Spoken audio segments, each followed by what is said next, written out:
6h28, de volta com o Manhã no Ar e as principais notícias do dia. Fica atento ao horário para não perder o seu compromisso.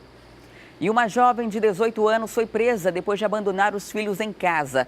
Ela teria saído para uma festa e no momento da prisão estava embriagada. Um vizinho ouviu as crianças chorando e chamou a polícia.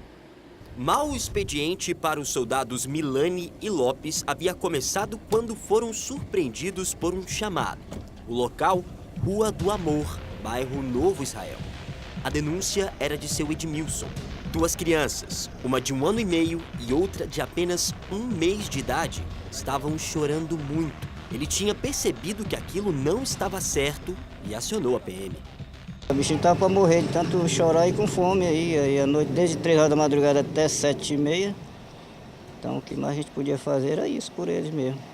Depois que seu Edmilson trouxe os policiais aqui no quarto onde os meninos estavam, os PMs viram que realmente os dois choravam muito. Foi então que eles decidiram arrombar a porta aqui do quarto. E o cenário que foi visto foi de praticamente um filme de terror. Certo, soldado Milani? Correto. Foi uma cena muito triste de se ver, que eu particularmente espero nunca mais reviver. A cena é realmente degradante, as crianças estavam aí em condições desumanas. O quarto não tem ventilação, né? Estava todo trancado, exatamente igual. E as crianças estavam num colchão, envoltas em trapos e toda coberta de fezes. As 2 crianças, né? O de 1 ano estava muito fraco, a pulsação dele era pequena, né? A gente ficou preocupado com que ele já tivesse em estado de desmaio. Então, eu e meu parceiro procuramos, num primeiro momento, fazer uma higienização nas crianças, né?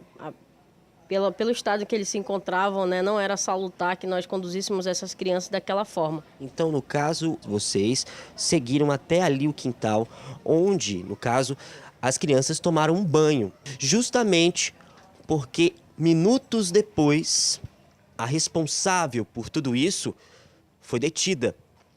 A mãe das crianças que estava aqui próximo. Como é que ela foi presa, soldado?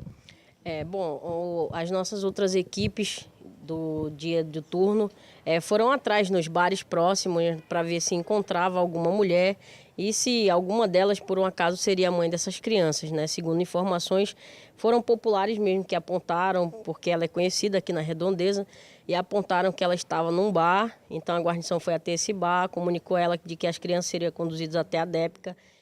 Na delegacia, a mulher entrou em desespero. Dava para ouvir os gritos da jovem de 18 anos.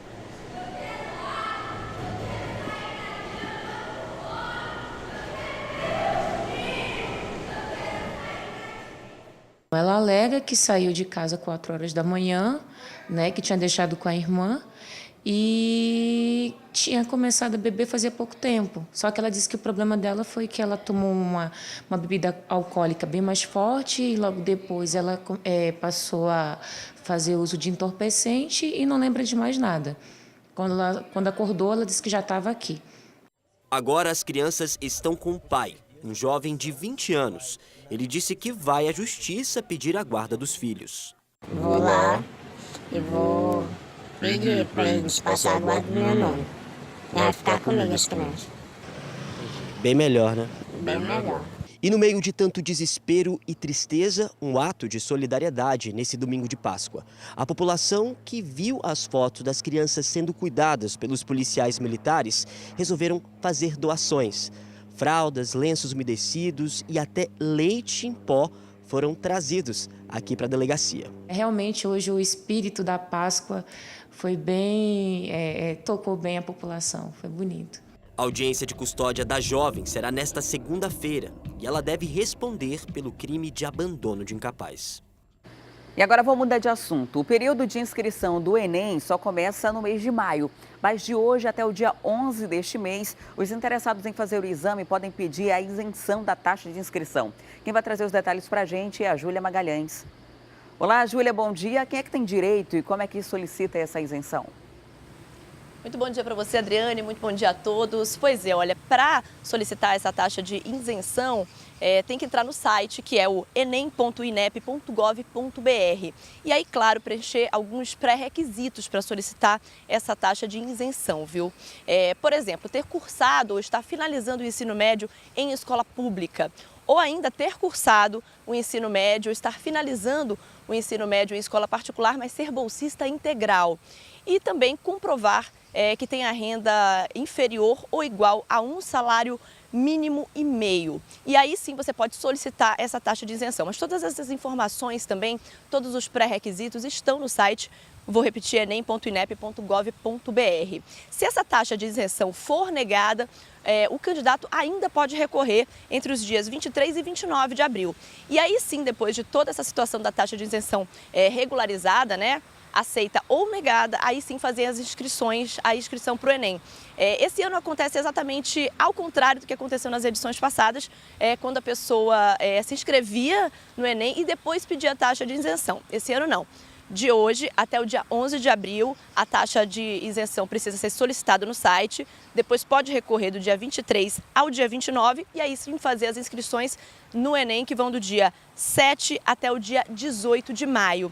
Agora, lembrando que os candidatos que não fizeram a prova e que tiveram a taxa de isenção concedida no ano passado, não vão ter esse direito esse ano, né? O governo federal teve aí um prejuízo de milhões de reais por conta de pessoas que faltaram. Mais de 83% das pessoas que faltaram à prova tinham a taxa de isenção, tinham sido agraciadas, digamos assim, com a taxa de isenção e faltaram à prova. Então, essas pessoas, se quiserem fazer a prova esse ano, vão ter que pagar uma taxa de R$ 82 para poder fazer o Enem. Então, vamos repetir de novo o site? É o enem.inep.gov.br.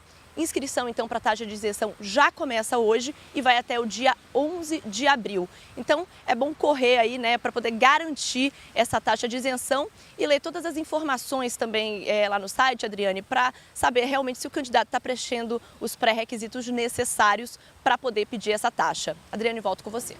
Tá certo, Julinha. Até daqui a pouco.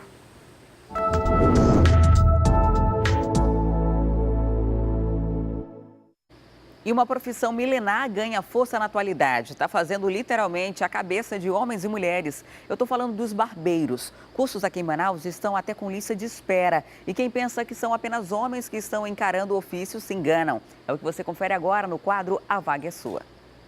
Você com certeza já viu barbas, cavanhaques e cortes estilosos como esses. O que começou na década de 50 como penteado padrão para militares das Forças Armadas, hoje é a tendência entre os homens. O corte se chama fade e se caracteriza por ter parte traseira e os lados raspados, e em cima o cabelo mais longo. E para fazer obras de arte como essas, é preciso ir a um barbeiro talentoso e criativo como o Rick, que começou no ramo aos 14 anos. Eu vim de uma família já voltada dessa área de barbearia.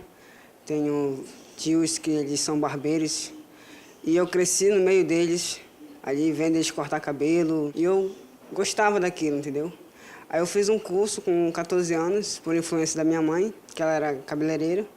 E ela estava precisando de alguém para cortar cabelo masculino. Aí eu fiz esse curso. Aí desse curso, a professora, ela ficou me observando e ela achava que eu já cortava cabelo. Então ela pediu para me ensinar os outros, ou seja, em vez de eu aprender, eu já fui ensinar.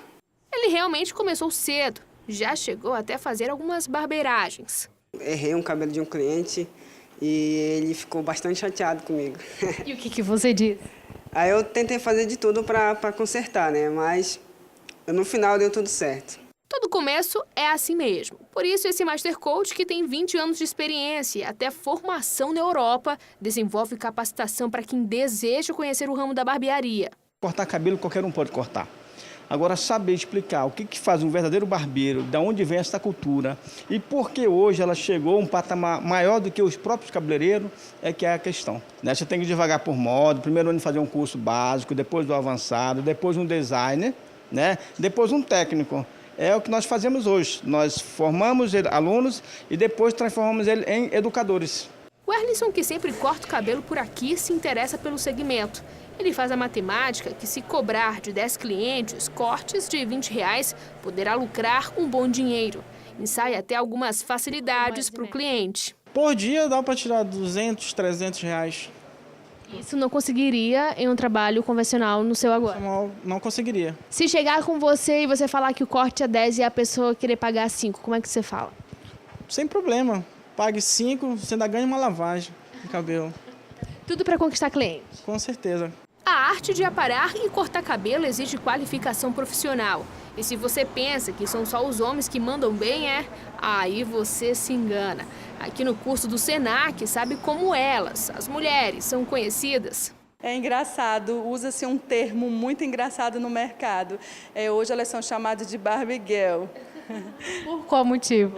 Por ser meninas, né? Porque barbeiros é muito masculino, essa parte de homem, né? Então elas chegam no curso um pouco intimidadas por serem minoria, né? Então elas acabam desenvolvendo realmente a competência que o mercado de trabalho oferece. Exatamente, Barbie Girl, uma mistura de Barbie com barbeira. O curso é um dos mais procurados. O investimento pode chegar a R$120.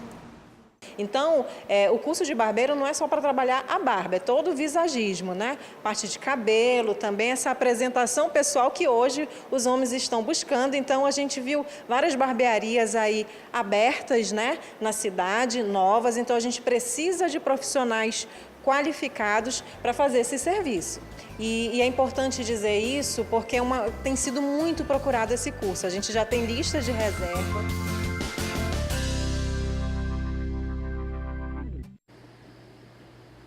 E o fim de semana foi de festa para a comunidade cristã. Em Parintins, 2 grandes espetáculos foram feitos para celebrar a Páscoa. Em locais distintos, as encenações emocionaram o público. Olhares atentos e emocionados. Na área externa da Igreja de Lourdes, a multidão acompanhou a encenação dos últimos momentos de Cristo antes da crucificação e os primeiros após a ressurreição. Realmente aqui a gente pode vivenciar, fazer uma reflexão da nossa vida como cristão. Esse é o 5º ano que a comunidade católica faz a dramatização ao ar livre em Parintins. O espetáculo, que durou cerca de 2 horas, contou com mais de 100 figurantes. Gostei muito. E eu tenho fé em Deus, minha Nossa Senhora, que se outro ano, se Deus quiser, Nossa Senhora, eu vou fazer. A cena de Cristo nos braços de Maria após sua morte foi uma das mais aplaudidas pelo público. Eis aqui, lacerda. Eis aqui, escrava. Além de mostrar o sofrimento de Jesus, que morreu para salvar a humanidade, a encenação também teve o objetivo de evangelizar e mostrar que o amor ao próximo pode transformar vidas. Mostrar essa juventude, mostrar para essa turma, né, que existe outra forma de escolher outros caminhos. Outra encenação da Paixão de Cristo foi promovida pela Igreja Batista. A comunidade evangélica escolheu a Praça da Liberdade para o espetáculo, que contou com uma superprodução, com vários cenários, mais de 300 voluntários e cavalaria. A gente sente ao Senhor, a gente não mede esforço. Isso aqui é para toda honra e toda glória para o nosso Senhor Jesus Cristo. Para nós foi uma grande realização, poder mostrar para o povo esse imenso ato de amor que Deus teve por nós. E o nosso desejo é que as pessoas possam entender e aceitar esse sacrifício que foi feito por elas. Paulo interpretou João, um dos 12 apóstolos de Jesus. Este cálice é o Novo Testamento no meu sangue. Maravilhoso, assim, a gente como personagem que a gente está participando, é emocionante, é espetacular, mostrar o amor de Cristo por nós. O público compareceu em massa à Praça da Liberdade. Quem não conseguiu lugar nas cadeiras e nas arquibancadas, deu um jeitinho para assistir a Paixão de Cristo. Durante a encenação, um susto. Jander Sampaio, que interpretou Cristo, caiu junto com a cruz, mas logo se levantou. Com fé e superação, o protagonista concluiu a dramatização. E dize-lhes que eu subo para meu Pai e vosso Pai, meu Deus. E em Manacapuru também teve espetáculo. A encenação da Paixão de Cristo foi realizada por jovens atores da Igreja Católica. O musical é feito há 15 anos. O evento, que é um dos mais importantes da Igreja Católica de Manacapuru, mostra com realismo as cenas da Via Sacra de Jesus. Realizado pela Pastoral da Juventude, a encenação da Paixão de Cristo envolveu mais de 100 pessoas em um espetáculo teatral a céu aberto.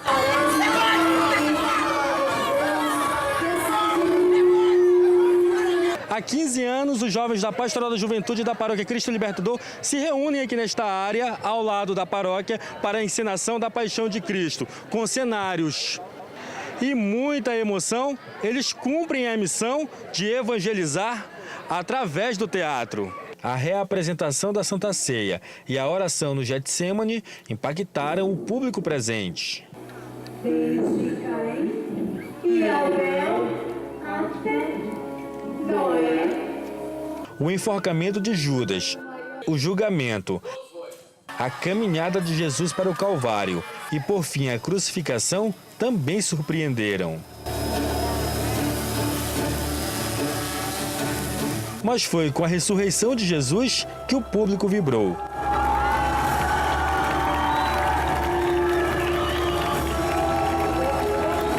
É uma tradição mesmo. A gente já está com aquela emoção de vir aqui e assistir essa apresentação maravilhosa. No fim da apresentação, sobraram abraços de agradecimentos pela missão cumprida. Cara, é uma experiência muito maravilhosa. E eu achava também que não iria conseguir, tá, por nunca fazer uma coisa dessa, ator, fazer alguma encenação assim, então para mim foi tudo totalmente novo. Muito trabalho e mais uma vez a Pastoral da Juventude da Paróquia Cristo Libertador conseguiu realizar esse trabalho maravilhoso, com muito esforço, com muito esmero. E aqui nós mostramos mais uma vez que a gente pode evangelizar através do teatro, sim, né? Então, muito obrigado a todos que colaboraram, a vocês todos que estiveram conosco nesses 15 anos de história. E espero que a gente possa construir muito mais outros 15, 30, 50 anos. Obrigado, muito obrigado.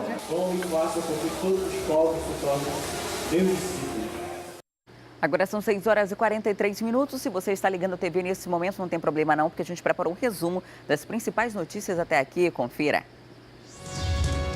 Homem incendeia a própria casa e agride enteado. O suspeito teria chegado bêbado na residência e, após uma discussão, se irritou e ateou fogo no local. Todos os cômodos foram perdidos e os móveis foram queimados. O acusado foi levado pelos policiais e confessou o crime. Ele deve responder por agressão física e tentativa de homicídio. Mãe é presa depois de deixar os filhos sozinhos em casa. Após denúncia de vizinhos, a polícia encontrou as crianças trancadas em um quarto sem ventilação, sujas de fezes e com fome. Ao chegar na delegacia, a jovem de 18 anos confessou que foi a uma festa, consumiu bebida alcoólica e entorpecentes. Ela vai responder por abandono de incapaz e aguarda a audiência de custódia que será feita hoje. Cresce o número de mulheres no crime. O crescimento foi de mais de 12% entre 2016 e 2017. O motivo, pelo menos no caso de tráfico de drogas, seria o envolvimento afetivo com criminosos. Elas entram no crime influenciadas pelo marido ou namorado e muitas acabam presas. Segundo a polícia, aumentaram também as prisões de mulheres por homicídios. E o Centro de Referência da Assistência Social, que atende os bairros e comunidades da zona na zona central de Manaus, vão ser reinaugurados hoje. Quem tem outros detalhes sobre esse assunto aí é a repórter Júlia Magalhães. Olá, Júlia. Mais de 5.000 famílias vão ser atendidas nessa unidade, né? É isso mesmo, Adriane. Para ser mais específica, né, 5.301 famílias vão ser atendidas nesse Centro de Referência da Assistência Social, que vai ser reinaugurado lá no bairro da União. E aí as famílias que vão ser atendidas, na verdade, engloba todos os bairros que ficam na zona centro-sul. Então a gente tem aqui Aleixo, Petrópolis, Flores, Parque das Nações, Chapada. Então muita gente realmente era atendida ali nesse centro de referência. Vou explicar mais ou menos como funciona. A ideia do CRAS é fazer essa ligação de família, comunidade e também briga pelos direitos, né? Então, por exemplo, se a pessoa quer solicitar um programa social, por exemplo, Bolsa Família, é preciso procurar o CRAS. Então, o pessoal ali do entorno do bairro da União vai poder contar novamente com esse serviço. Lembrando que fica na rua Barreirinha, número 18, no bairro da União mesmo. E aí, para saber mais informações também, porque a gente tem 20 CRAS aí espalhados em vários bairros da cidade, para saber qual fica mais perto da sua casa, para poder utilizar de todos os serviços, né, que o centro dispõe, a gente tem o site, né, o cmasd.manaus.am.gov.br. E aí tem a lista de todos os bairros atendidos, como é que faz para procurar e qual é o centro que fica mais próximo da sua casa. A reinauguração, na verdade, do CRAS da União vai ser hoje às 3 horas da tarde. Adriane. Ok, Júlia, muito obrigada pelas informações. E o Jornal A Crítica de hoje destaca: despesa suspeita. A Assembleia compra 3,5 toneladas de café. É tanto café que cada deputado poderia beber 160 xícaras por dia durante os 365 dias do ano. Para ler essa e outras reportagens completas, é só baixar o aplicativo A Crítica Digital no seu celular ou tablet. Cadastrando-se, você ganha um mês de assinatura grátis. O aplicativo está disponível para os sistemas Android e iOS. E agora a gente vai ao vivo para FM O Dia, onde está Cleiton Pascarelli, agora em carreira solo. Olá, Cleiton, bom dia. Bom dia, Adriane. Você gosta de café? Um pouquinhozinho. Olha, eu confesso que eu sou viciada, assim, eu tomo muito café. Acho que ao longo do dia, em média, umas 6 xícaras de café. Se trabalhasse na Assembleia Legislativa, eu estaria bem, porque por lá tem muito café. É, sim. Bastante. Segundo uma previsão feita pela Assembleia Legislativa, né, pelo orçamento da Assembleia Legislativa, está empenhado aí algo em torno de R$60 mil para gastar com mais de 3 toneladas de café. A Assembleia vai gastar mais de R$60 mil. Na verdade, deve gastar mais de R$80 mil para comprar mais de 3 toneladas de café. 60 mil é a previsão do que já deverá estar empenhado agora, pelo menos ali até setembro.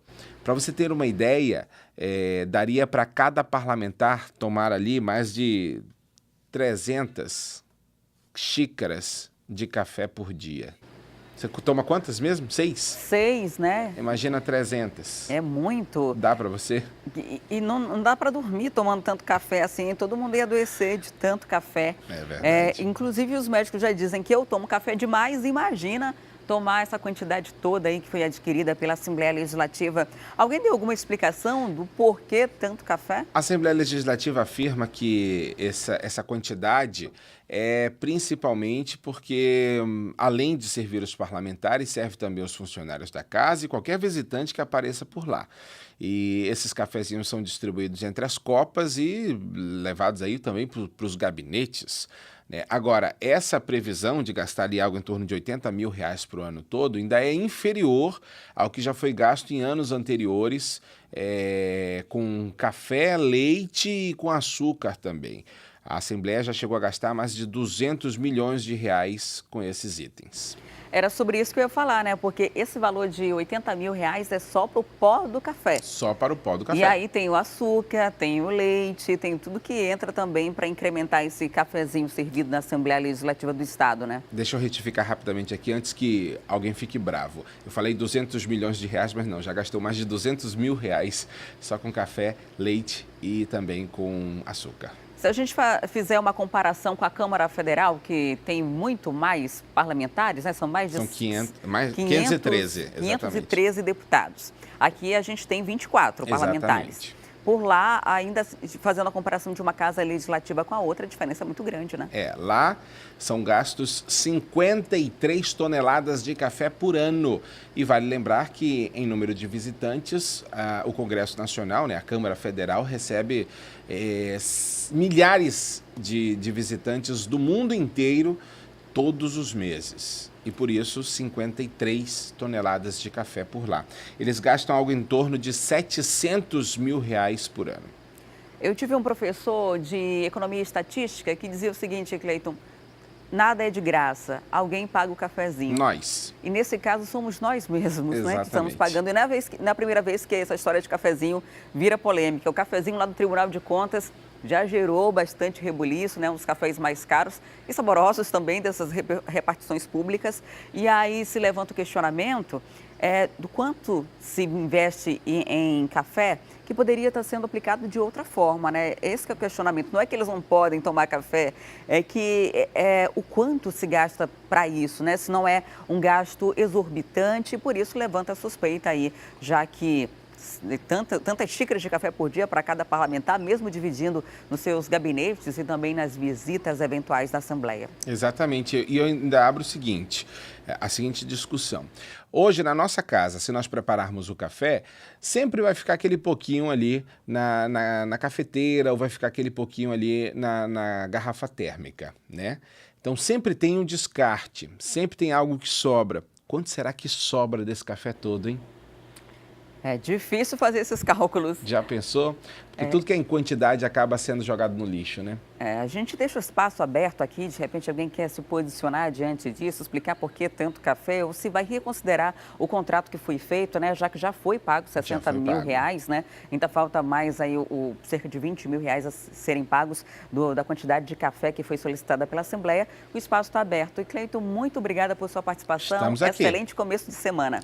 Estamos aqui. Deixa só eu trazer uma informação curiosa aqui. Lá no âmbito da Câmara Federal, lá na Câmara Federal, a empresa contratada para servir cafezinho se chama, sabe como, Adriane? Odebrecht Comércio e Indústria de Café Limitada. Foi contratado. Não vou nem comentar nada. Bom dia para você. Bom dia. E hoje é o Dia Mundial da Conscientização do Autismo, uma deficiência que causa transtornos na comunicação e interação social de crianças e adolescentes, mas que melhora com tratamentos. Só que mesmo em tempos modernos, ainda existe muito preconceito com quem é diagnosticado com essa deficiência.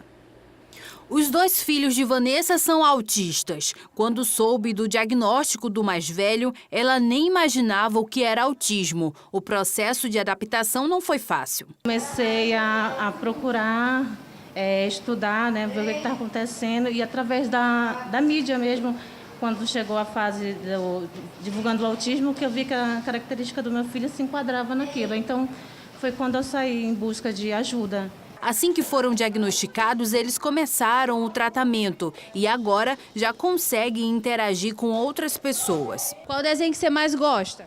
Eu gosto de super-heróis. Eu gosto de jogar videogame.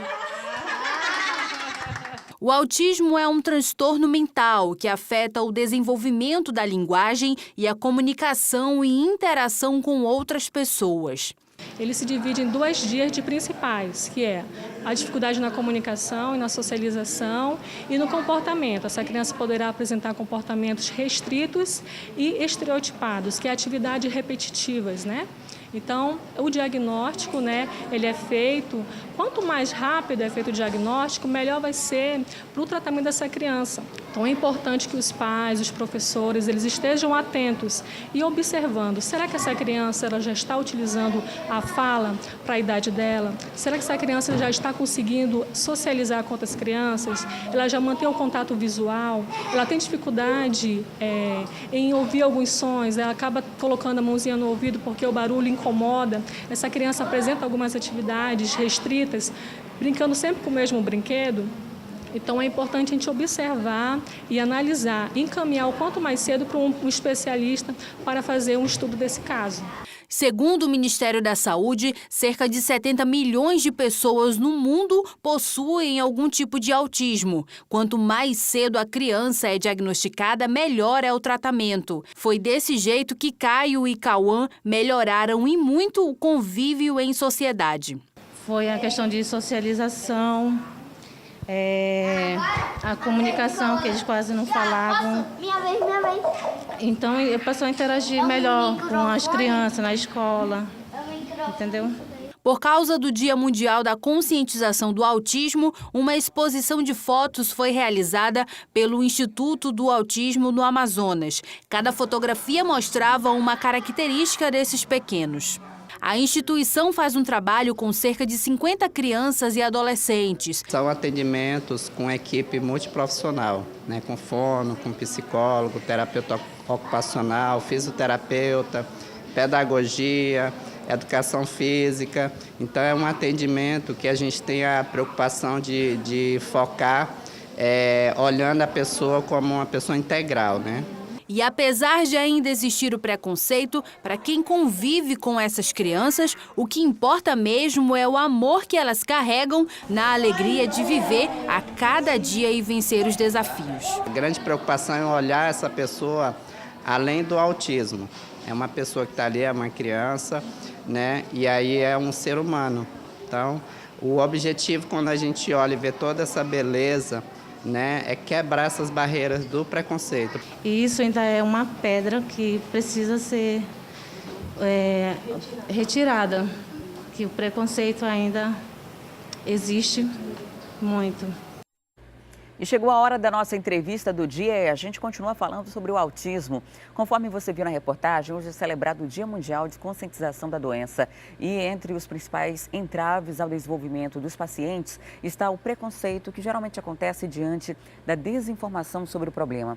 Para explicar o mundo dos autistas e como a gente deve agir com eles, na nossa família e em qualquer outro espaço social, nós estamos recebendo a psicopedagoga Priscila Lima. Olá, seja muito bem-vinda ao Manhã no Ar, excelente dia. Bom dia, tudo bem? Eu agradeço a oportunidade de estar falando de um assunto tão delicado e tão importante para nós hoje em dia.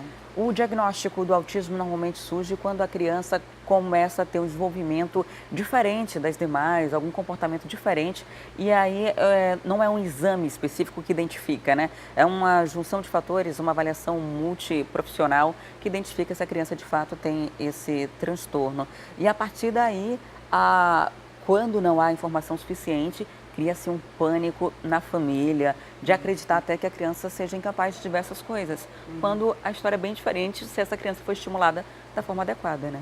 É verdade. Então, essa questão do diagnóstico ele é muito delicado, justamente porque a equipe precisa não ser somente multidisciplinar, mas interdisciplinar, ela precisa estar envolvida. Todos os profissionais que são selecionados para trabalhar com essa criança, neurologista infantil, psicólogo, psicopedagogo, fonoaudiólogo, terapeuta ocupacional, eles precisam conversar, eles precisam ter momento de encontro para conversar e fechar o diagnóstico dessa criança. Por quê? Como o diagnóstico não é feito por nenhum exame adequado, ele é feito por observação, então o comportamento atípico, ou seja, disfuncional, repetitivo, ele precisa ser apresentado para os diversos profissionais e nos diversos espaços. Então a criança ela é autista em todos os espaços, não somente em casa, não somente na escola. E a partir do diagnóstico, o tratamento é feito de que forma? Então, nós temos alguns tipos de tratamento, desde o medicamentoso, que aí ele é feito pelo neurologista ou pelo psiquiatra infantil, e em alguns casos é necessário sim, dependendo do grau do autismo, porque nós temos desde o leve ao moderado e nós temos o Asperger, que compõe o transtorno do espectro autista também. Pelo DSM-5, nós temos hoje essa diferença, mas ele desde o medicamentoso até o terapêutico. Então, nós temos dentro do processo terapêutico do tratamento com a criança autista, nós temos o ABA, o TIT e o PEPS, que são terapias comportamentais cognitivas, que vão desenvolver o comportamento, a socialização e a comunicação dessa criança. Agora, a partir do momento que a família já passou por essa fase de diagnóstico, iniciou o tratamento, existe um problema muito grande, que é a inserção dessa criança na sociedade de uma forma geral. E a gente, quando criança, um dos primeiros contatos, convívios sociais é dentro da escola. Há relatos de diversos pais que não conseguem matricular os seus filhos, que têm suas crianças rejeitadas por instituições de ensino, quando a lei proíbe que algo desse tipo aconteça depois da lei da inclusão, que já existe há alguns anos aqui no Brasil, né? Infelizmente, é uma realidade lamentável para nós que essas crianças ainda sofram todo esse preconceito e saibam, não sofre só a criança, sofre a família, sofre os irmãos, todo mundo sofre porque, imagina, um membro da sua família ou seu filho está sendo excluído. E essa realidade acontece em escolas públicas e particulares. Isso, infelizmente, algumas escolas se rotulam como inclusiva, colocam na sua propaganda, mas não oferecem as condições necessárias, como mediador, como uma sala de recursos, um ambiente mais tranquilo, porque grande parte dos autistas apresentam hipersensibilidade à iluminação e ao som. Então, eles precisam de lugares reservados no momento de intranquilidade. Então, no momento que ele entra numa crise, que ele não está conseguindo se adaptar socialmente, ele precisa ser retirado do ambiente e ser tranquilizado, ele precisa se sentir seguro. Agora, a lei de inclusão, ela determina que o aluno tem acompanhamento dentro da sala de aula como qualquer outra criança, né? Que não separe, inclusive veda as escolas especiais, que seriam as escolas para cuidar apenas de crianças que têm algum tipo de transtorno ou deficiência. Diante disso, também tem uma determinação nessa lei, que é a questão do monitor. Uma pessoa que acompanhe essa criança, que tenha necessidades diferentes. Isso, se a gente trouxer para a realidade pública, está muito distante. Se a gente vai para a realidade de uma escola particular, é comum que a escola cobre dos pais uma taxa extra para isso. Isso é ilegal. A escola, quando se aceita essa criança, matricula essa criança, ela precisa fornecer um mediador. E o mediador precisa ter formação adequada. Ele não pode ser apenas o estagiário ou ele não pode simplesmente ser um cuidador. O mediador, ele auxilia o professor nas atividades pedagógicas. Então, ele precisa ter uma formação adequada, principalmente dos processos terapêuticos, como o ABA, o TIT, que trabalham para o desenvolvimento da linguagem, trabalham com figuras, fazem trabalho de jogo simbólico. Então, essa criança, ela precisa ter um mediador capacitado. E a escola não pode cobrar mais por isso. É um direito dessa criança. No espaço público, a Secretaria Municipal, ela fez a contratação no ano passado de alguns mediadores. Esses mediadores ainda são estagiários de pedagogia, já é uma iniciativa válida, no entanto, faz-se necessária uma formação adequada, né? Na SEDUC, na Secretaria Estadual, infelizmente, nós não temos ainda essa realidade. Agora, nós, como sociedade, de que forma a gente pode ajudar nesse convívio, já que essas crianças, até adultos mesmo, têm uma percepção de ambiente muito diferente, né, do que a gente costuma entender, né? Cada uma tem características diferentes e também níveis diferentes do autismo. Então, como sociedade, né, e aí vamos dividir um pouquinho. Como sociedade, muitas vezes você está num restaurante e você vê uma criança jogar tudo, quebrar tudo, e você às vezes dá julgo e diz: o pai não sabe educar. Muitas vezes essa criança é autista, ela não está se adequando ao ambiente social. Então, acolha esse pai e essa mãe, porque eles também estão morrendo de vergonha, eles não sabem muitas vezes o que fazer. Então, a nossa sociedade, ela precisa ser menos preconceituosa, ela precisa ser mais receptiva, nós precisamos gerar empatia com esses pais, com esses sujeitos. Os pais, eles precisam também se cuidar, porque muitas vezes o que acontece, quando os pais recebem o diagnóstico, eles passam a viver para essa criança e se esquecem de si. Esquecem do casamento, esquecem que são pessoas, são profissionais e acabam adoecendo, ficando adoecidos na sua saúde mental. Isso também atrapalha o tratamento da criança. Então, como psicopedagoga, o que eu faço? A orientação não somente da criança, através da terapia do ABA e do TIT, mas também dos pais, para que eles façam também um acompanhamento psicológico, façam terapias ocupacionais, dediquem-se a esporte para que eles possam estar saudáveis para acompanhar essa criança. Priscila, muito obrigada por sua visita aqui no Manhã no Ar, por trazer esses esclarecimentos para a gente. Eu que agradeço a oportunidade. Bom dia. Recebi hoje a Priscila Lima, psicopedagoga, falando sobre o autismo. Hoje é o dia de conscientização. E agora a gente muda de assunto porque a greve dos professores do Amazonas já dura mais de 2 semanas e hoje eles prometem um novo ato na frente da sede do governo. O repórter Danilo Alves está lá ao vivo e traz informações para a gente. Olá, Danilo. A categoria promete realizar uma assembleia aí mesmo, na sede do governo, para decidir os rumos da greve, é isso? Isso mesmo. Ontem teve uma contraproposta nova do governo do estado, informando que realizaria o reajuste salarial dos professores da rede pública do estado para 14,57%, que seriam 10% de uma espécie ali de retroativo e também 4,57% de reajuste de ganho real, que na verdade era o que já tinha sido falado antes pelo governo. Eles juntaram, na verdade, esses outros 10% aí, além, lógico, de outras questões, como volta de plano de saúde e também a questão do Vale Alimentação e auxílio localidade, que mudaria ali de 30 para R$100 até R$1.000. Enfim, mas, segundo ali a categoria, haverá assembleias nesta segunda-feira. Segunda-feira que marca, na verdade, uma semana, né, de uma greve complementar, mais de 2 semanas de negociações, enfim, é uma temporada aí de negociações do governo do estado tanto com o Sintan, que é o Sindicato dos Professores, também com a Asprom Sindical. A gente vai conversar com o Lambert Melo, líder da Asprom Sindical. Ele está aqui, que vai falar para a gente que às 8h30 da manhã vai acontecer uma Assembleia Geral justamente para conversar sobre isso, né, Lambert? Sobre essa nova contraproposta do governo do estado. Bom dia aos telespectadores do Manhã no Ar. De fato, nós estamos aqui hoje na Assembleia aqui da Avenida Brasil para debatermos e discutirmos essa contraproposta que foi apresentada pelo governo na última quarta-feira, uma contraproposta que não foi apresentada para nós do Ato Sindical, soubemos dela através da imprensa, mas que a nossa análise, o governo mente quando diz que está apresentando 14% de reajuste salarial e ainda mente mais quando diz que há aumento real, né, que há ganho real com essa sua proposta. A nossa defasagem salarial é de 30%. São 4 anos sem reajuste salarial e que esse salário veio sendo corroído pela inflação num percentual de 30%. Então, para que houvesse qualquer ganho real, o governo teria que dar um reajuste acima de 30%, que é o que, aliás, nós estamos reivindicando. Estamos reivindicando 35%, onde 30% seria a reposição da inflação desses 4 anos e 5% seria aumento real de salário que nós merecemos. Então, nós queremos informar a sociedade que a proposta do governo é mentirosa.